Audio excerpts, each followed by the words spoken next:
3A conference semifinal with number 3 Round Valley coming to Mesa High School to take on number 2 Valley Christian in a, well, depending who you ask, a great weather for football or it was terrible weather in general.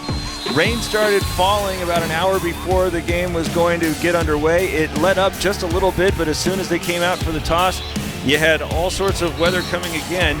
And it looked as if Valley Christian was going to be able to take advantage. The big and fast Trojans were able to score on a 47-yard run to begin the scoring action, but Round Valley, with wind howling at its back, was able to respond. A big passing play, was able to get the Elk close to the goal line and were able to run it in with another passing play to make it 7-7. Elk blocked a field goal and were able to scoop that up and score to get a 14-7 lead after a 3-and-out.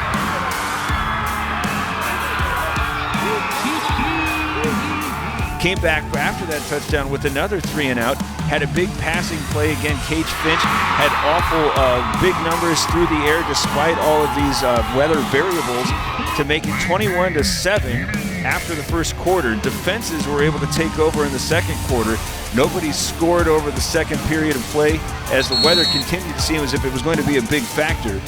Halftime, rain let up a little bit, and with the big conversation was whether Valley Christian was going to opt to have the wind at its back at the quarter that it chose. Instead, it was going to line up as it had in the first quarter and kick that thing off, and Round Valley was able to go the distance, get another touchdown.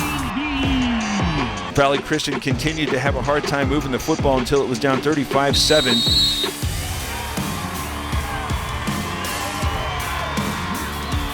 Trojans would eventually put 2 more scores on to get the deficit down to just 2 possessions, but couldn't handle an onside kick. Round Valley, when it seemed as if it would have been just going out there to try to run out the clock, instead was able to connect on another long passing play and get the score up to 42-21 at that point.